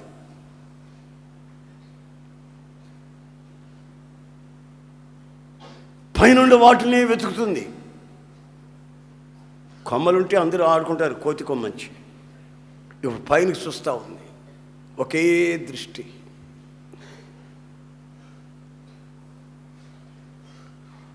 ఆ చెట్టు విషయంలో మీరు గమనించి చూడండి. చెట్టు లోపల ఆ గుజ్జు సాఫ్ట్గా ఉంటుంది, కానీ పైన మాత్రం మహా రఫ్గా అనిపిస్తుంది. నీ హృదయం అమిత సున్నితంగా, మృదువుగా ఉండాలి.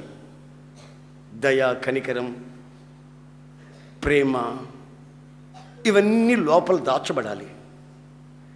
పైన సాతాన్ని నేను చూసినప్పుడు, నీ జీవితాన్ని ఏదో కబళించాలని ఆశపడ్డ వాళ్ళు చూసినప్పుడు వాళ్ళకి నువ్వు ఎలా కనబడాలి తెలిసిన? రఫ్గా కనబడాలి.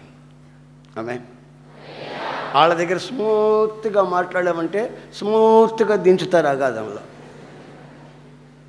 ఆ తర్వాత నీ నామరూపాలు ఉండవు, నీ బ్రతుకు బాట శాపంగా మారిపోతాయి. గనుక నీవు నీ వ్యక్తిత్వాన్ని జాగ్రత్తగా కాపాడుకోవలసిన అవసరం ఉంది అనే సంగతి నువ్వు గుర్తుంచుకోవాలి. ఆమేన్. ఎలా ఉండాలి నీవు?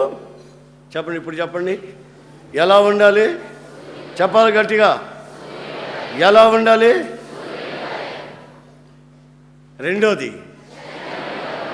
మూడవది, నాలుగవది. ఆమేన్. థండర్, నువ్వు అడుగు పెట్టిన ప్రతి చోట మెరుపు, ఉరుము ఉరిమినట్లు. ఎవరన్నా ఒకరు వెనుక అని చూసావనుక ఇక నవరో నాయన ఇలాంటి మనిషికి అది మనిషే. అమ్మో అదేం సూపర్ బాబు, ఇలాంటి మనిషిలాగా లేడీడో, అదేంటి అంత సీరియస్గా చూస్తాడు వీడు అని ఇక ఈ కోతేశాలు ఉండవు. ఆమేన్. Praise the lord. హల్లెలూయా, హల్లెలూయా. మద్రాసులో ఒక ఆఫీసులో ఒక అమ్మాయి పనిచేస్తుంది. మన ప్రార్థనకు వచ్చే అమ్మాయి పనిచేస్తుంది.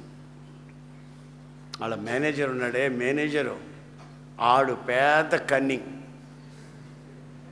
చాలామంది జీవితాలను పాడు చేసిన వ్యక్తి వాడు. ఈ అమ్మాయి డ్యూటీకి చేరి పెళ్ళి కాని అమ్మాయి డ్యూటీకి వెళ్ళింది. అప్పుడప్పుడు వచ్చి ఈకిలిస్తుంటాడంట. ఆ అమ్మాయి ఈకిలించదంట. ఒకసారి చూస్తాడు సూపు, ఇకంతే. ఇక 20-30 రోజులు అయిన తర్వాత ఒక రోజున ఆ అమ్మాయి గదిలో ఆ అమ్మాయిని అతని గదిలోకి పిలిచాడంట. పిలిచి, మేడం టేక్ యువర్ సీట్ అన్నాడట మేనేజర్. నన్ను కూర్చోమంటారు ఏంటండి, మీరు పెద్ద మేనేజరు, మీ ముందు నేను కూర్చోవటం ఏంటండి అంటే, అమ్మా ఒక 20-30 రోజుల నుంచి నీ బిహేవింగ్, నీ ప్రవర్తన నేను గమనించాను, నన్ను క్షమించమ్మా. నా జీవితాన్ని విప్లవాత్మకంగా మార్చావు, నాకు మనసుండే మనిషిగా తీర్చావు, నేను పశువుని అని కాళ్ళ మీద పడబోయాడంట. ఆ బిడ్డనిందంట, నేను ప్రార్థనకి వెళ్తానండి, నేను ఇలాంటి మనిషిని కాదు, అయినా మీ కొరకు నేను ప్రార్థన చేశాను తప్ప ఇంకేమీ చేయలేదు, మీరు నా తండ్రి లాంటి వాళ్ళు. ప్రైజ్లో ఆ అమ్మాయి ఇతనికి బోధ చేయలా, మారు మనసు గురించి చెప్పలా, యేసు ప్రభుని గురించి చెప్పలా, ఏమీ లేదు. ఆమె ప్రవర్తన ఆ మేనేజర్ని తల్ల క్రిందులు చేసిందంట. ఆ అమ్మాయి అంటే భయపడుతున్నాడు. ఆఫీస్కి వస్తుందంటే జనం అంతా భయపడుతున్నారు, ఆఫీస్లో పనిచేసే వాళ్ళతో భయపడిపోతున్నారు. ఆ అమ్మాయి ఎవరిని ఏమన్నది కాదు. ఆ థండర్, ఒక మెరుపులాగా మీ వ్యక్తిగత జీవితాలలో కూడా ఆ సిన్సియారిటీ, ఆ యథార్థత, మీ ప్రవర్తనలో ఉన్నటువంటి ఆ పవిత్రత, అది మీరు అనుభవించి ప్రకాశించాలని, ఇతరులకి వెలుగిచ్చినట్లు దీపస్తంభం మీద మీ దీపం ప్రకాశించబడాలని మన ప్రభు ఈ రోజున మిమ్మల్ని కోరుకుంటూ మిమ్మల్ని చేపట్టి లేపుతున్నాడు. ఆమేన్. హల్లెలూయా, హల్లెలూయా. నిర్జీవ స్థితిలో ఉన్న నిన్ను ఆయన లేపుతున్నాడు. అలాగా లెమ్ము, తేజరిల్లుము, యెహోవా మహిమ నీ మీద ప్రకాశించుచున్నది. ఎట్ లాస్ట్ చివరిగా మరొక వాక్యాన్ని చదువుకు. దానియేలు గ్రంథం 12:3 వాక్యం. బుద్ధిమంతులైతే ఆకాశ మండలంలోని జ్యోతులను పోలిన వారై ప్రకాశించెదరు. నీతి మార్గం అనుసరించి నడుచుకున్నట్లు ఎవరు అనేకులను తిప్పుదరో వారు నక్షత్రముల వలె నిరంతరము ప్రకాశించెదరు. బుద్ధిమంతులు, నీతిమంతులు, అనేకులను ప్రభు వైపుగా మరలించే వాళ్ళు ఎవరైనా ఉన్నట్లయితే వాళ్ళు నక్షత్రాల వలె ప్రకాశిస్తారు. ఎప్పుడు నిరంతరము. దేవునికి స్తోత్రం. హల్లెలూయా. కాసేపు ప్రకాశించి కాసేపు చతికిలబడి, కాసేపు విరక్తి చెంది, కాసేపు దేవుడు లేడు జీవుడు లేడని ఎగిరేది కాదు.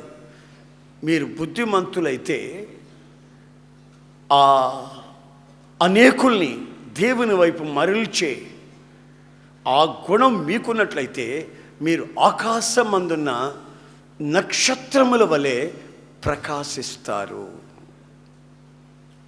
ఆ ప్రకాశం మీకు ఉండాలని ప్రభువు కోరుకుంటున్నాడు. ఒక నక్షత్రం వెలుగుతూ ఉంది. దానిని చూసి జ్ఞానులు వచ్చారు. వచ్చిన వాళ్ళు నక్షత్రాన్ని వెంబడించకుండా మరొక చోటికి వెళ్ళారు. ఆ రాజగృహంలో చిచ్చు పెట్టారు. ఆ దేశమంతా పసిపిల్లలు చచ్చిపోయేదానికి, రక్తపాతానికి కారకులయ్యారు. అయినా ఆ నక్షత్రం ఆకాశంలో మినుకు మినుకుమని తలతలలాడుతూ అలా వెలుగుతానే ఆరిపోతూ, వెలుగుతూ అట్లా ఆరుతూ, వెలుగుతూ ఆరుతూ మినుకు మినుకుమని అందంగా వెలుగుతూ ఉంది. మరలా వీళ్ళు వచ్చి, అరేరే మనం నడిపించే నక్షత్రం ఇక్కడే ఉంది, మరి రాజు ఇంట్లో రక్షకుడు లేడట, మరి ఎక్కడికి పోయినట్టు అని ఆకాశం వైపు చూస్తే ఆ నక్షత్రం అంటుంది, జ్ఞానులారా మీ జ్ఞానం నిరర్థకమైంది, మీరు నన్ను వెంబడించండి. ఈ నక్షత్రంలాగే సాగిపోయి యేసయ్య ఎక్కడున్నాడో అక్కడ ఆగిపోయింది. ఈ నక్షత్రం ఉన్న చోట ఆ జ్ఞానులు రక్షకుణ్ణి చూశారు. ఈ నక్షత్రము యేసయ్యని ప్రతిబింబించింది. ఆమేన్. ఈ నక్షత్రము యేసయ్య మహిమని చూపించింది. యేసయ్య ఉన్న చోటుని చూపించింది. రక్షణ కలిగే చోటుని చూపించింది. ఆత్మకి శాంతి కలిగే చోటుని చూపించింది. అలాగే మీ వ్యక్తిగత జీవితాలు ప్రకాశిస్తున్నట్లు ఎలా తెలుస్తుందంటే, మీరు రక్షకుని దగ్గరికి వేవేల ప్రజలను తీసుకొని వస్తారు. ఆమేన్, ఆమేన్. కొంతమంది యవనులు రక్షణ పొందుతారు, ప్రార్థనకు వస్తారు, ప్రార్థన చూసుకొని వెళ్ళిపోతారు. అయితే వాక్యం అంటుంది, నక్షత్రాల వలె ప్రకాశించాలి. మా సంఘాలు ఇంచుమించుగా హొసన్నా మందిరపు సంఘాలు, హొసన్నా మందిరానికి వస్తున్న యవనస్తులు కొంతమంది ఉన్నారు.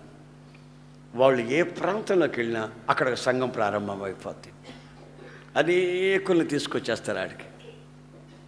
ఇందాక మీరు చెప్పారు కదా, చూశారు కదా, విన్నారు కదా. ఎక్కడికి అడుగు పెట్టినా, ఉద్యోగ రీతి కానీ, వ్యాపార రీతి కానీ, ట్రాన్స్ఫర్లు అయినా, ఎక్కడికి వెళ్ళినా అక్కడ ఒక సంఘం ప్రారంభమైపోతుంది. అక్కడున్న యవనస్తుల యొక్క సాక్షి జీవితాలు ఈ సత్యాన్ని వివరిస్తున్నాయి. మీరు ఎక్కడున్నా సరే దేవుని దగ్గరికి వేవేల ప్రజల్ని తీసుకుని రాగలగాలి. మిమ్మల్ని మీరు చూపించుకోకూడదు. మేము భక్తులమి, మేము యథార్థవంతులమి, మేము నీతిమంతులమి, రండి మా సంఘం చూడండి, మా పాటలు చూడండి, మా మ్యూజిక్ చూడండి, మా సంఘ పెద్దలను చూడండి, సంచులు వేసుకొని తిరుగుతుంటారు. ఈ కాదు చూపించాల్సింది. మనం ఎవరిని చూపించాలని చెప్పండి. మీరు నక్షత్రాలు అయితే, నక్షత్రానికి కూడా వెలుగులో వ్యత్యాసం ఉంటుంది. నక్షత్రానికి అన్ని నక్షత్రాలు ఒకేలాగా ప్రకాశించవు. స్వయం ప్రకాశం నక్షత్రాలకి ఉన్నప్పటికీ అన్నీ దగ్గరలో లేవు, సుదీర తీరాల్లో ఉంటాయి. అవి వెలుగుతూ ఉంటాయి. మనకు మాత్రం హాయి గొలిపెట్టేట్లుగా మినుకుమని వెలుగుతున్నట్టుగా అనిపిస్తాయి.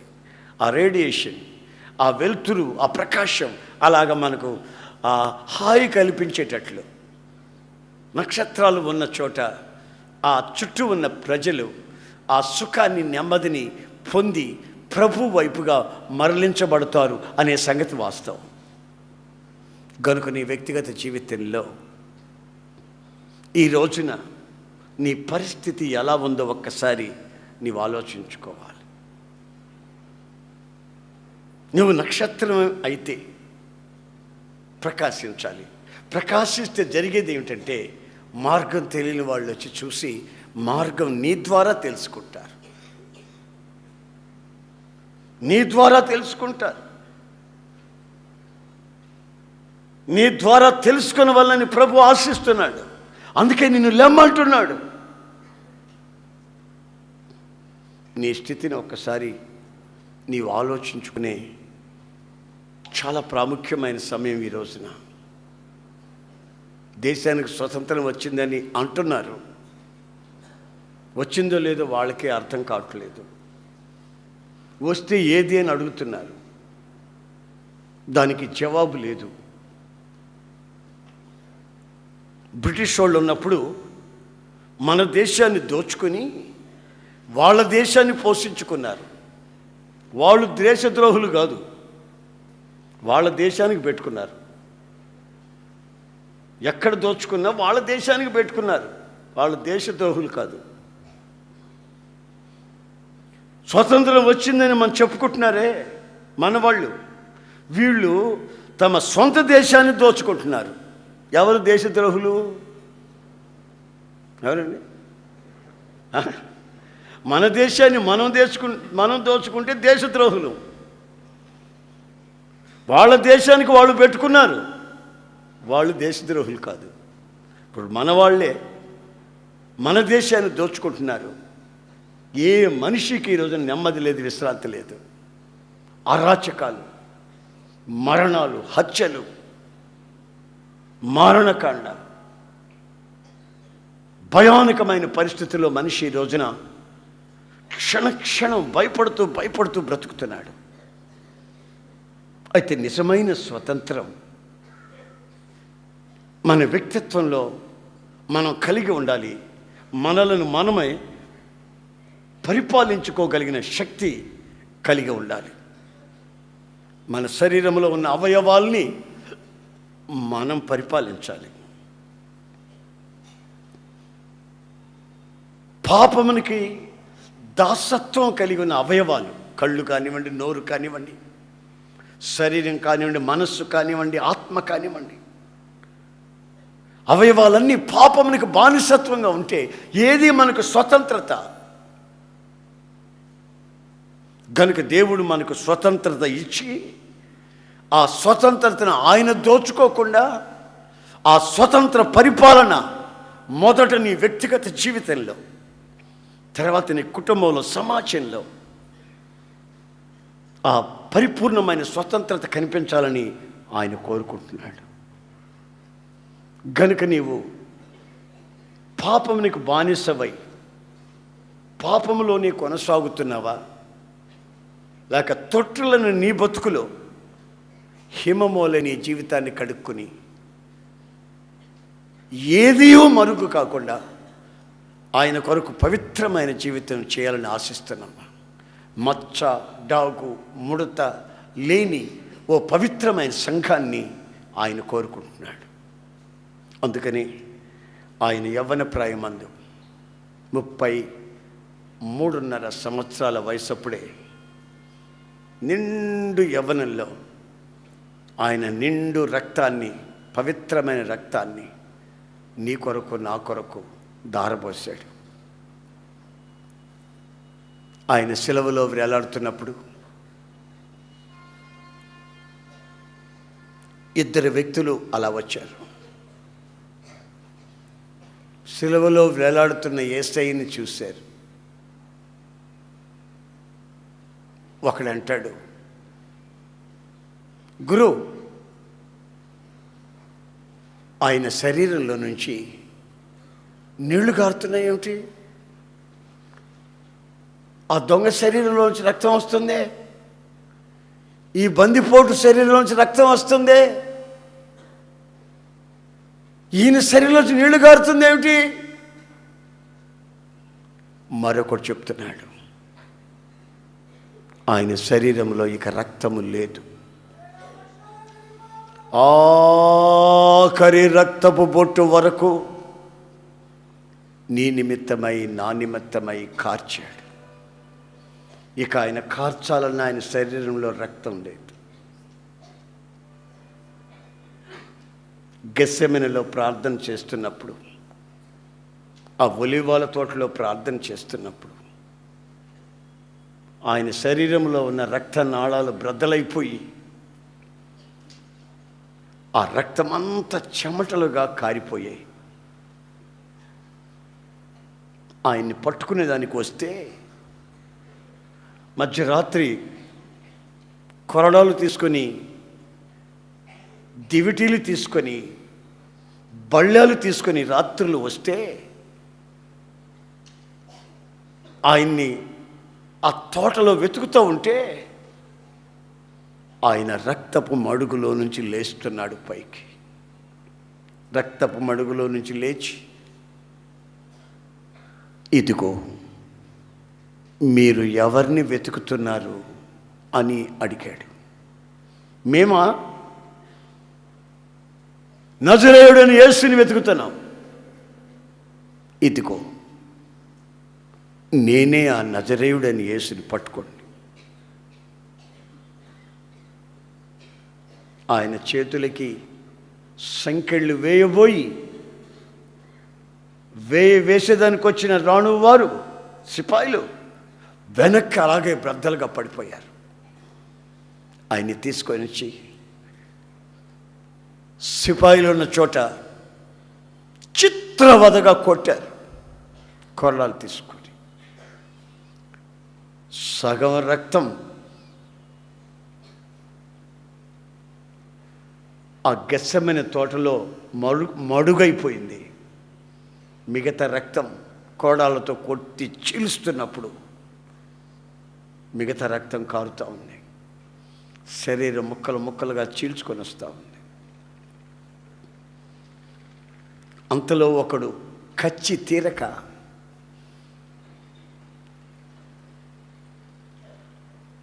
ముళ్ళ తీగను తీసుకొని వచ్చి ఆయన నెత్తిన పెట్టాడు.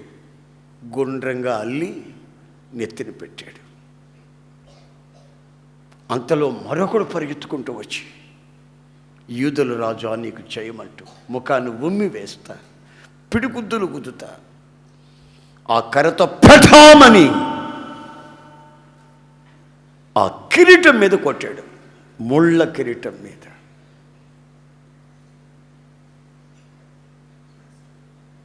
వెనుకున్న ముళ్ళన్నీ మెదడులోకి ఎక్కిపోయాయి. ప్రక్కనున్న ముళ్ళన్నీ నొసళ్ళలోకి ఎక్కిపోయాయి.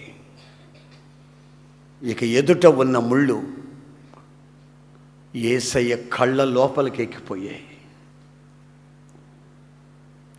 ఇంచుమించు 2.5 అంగుళం పొడుగున్నటువంటి తంతి మేకుల్లాంటి ముళ్ళు. ఆ ముళ్ళు ఎవరికైనా తగిలిందంటే 3-4 గంటల వరకు అదో రకమైనటువంటి జ్వరం వస్తుంది. పాయిజన్, విషముతో కూడిన ముళ్ళది. నా ప్రియమైన సహోదరులారా, నీ కొరకు నా కొరకు ఆయన కళ్ళలో కూడా మేకులు గుచ్చబడ్డాయి, ముళ్ళు గుచ్చబడ్డాయి. ఆయన గాయపడిన హస్తాలతో నీ చేతిని పట్టుకొని నిన్ను లెమ్మని కోరుకుంటున్నాడు. ఎంతకాలం ఇలా పడి ఉంటాం? How long? పాపపు ఊబిలో, అక్రమాలలో, అపవిత్రతలో, తల్లిదండ్రులకు తెలియకుండా అక్రమాలు గుండెల్లో దాచుకొని పెద్దలకు చెప్పుకోకుండా నీచత్వానికి తెగించి గుండె నిండా పాపం నింపుకొని ఎంతకాలం? నీ యొక్క ముగింపు ఏమిటి? ఎన్నిసార్లు చెప్పిన వినని కుమారుడు హఠాత్తుగా, వినని కుమార్తె హఠాత్తుగా శాపానికి గురైపోద్ది కదా. ఎంతకాలం మీరు ఇలా జీవిస్తారు? ఆయన చేతిని చాచి నిన్ను లేవమంటున్నాడు. హిమము వలె నిన్ను కడుగుతాను, మచ్చ డాగు ముడత నీ హృదయంలో లేకుండా ట్రాన్స్పరెంట్గా చేస్తాను. ఏ అపవిత్రత నీలో దాచబడకుండా నేను కడిగి శుద్ధి చేస్తాను. ఆయన శరీరంలో సిలువలో వేలాడుతున్నప్పుడు ఇక రక్తం లేదు. మొదట్లో కొంచెం కారింది, తర్వాత నీళ్లు వస్తున్నాయి. ఒక్కొక్క బొట్టుగా నీళ్లు కారుతున్నాయి. అంటే ఆయన ఒక్క బొట్టు కూడా మిగిల్చుకోలేదు. ఆయన శరీరంలో రక్తం జీవానికి సాదృశ్యం. రక్తమే ప్రాణం, ప్రాణమే రక్తం. ఆఖరి శ్వాస వరకు నీ కొరకు విలపిస్తూనే తన ప్రాణమిస్తున్నాడు. ఇంకా పాపములోనే కొనసాగుతావా, లేక లేచి ఆయన కొరకు ప్రకాశిస్తావా?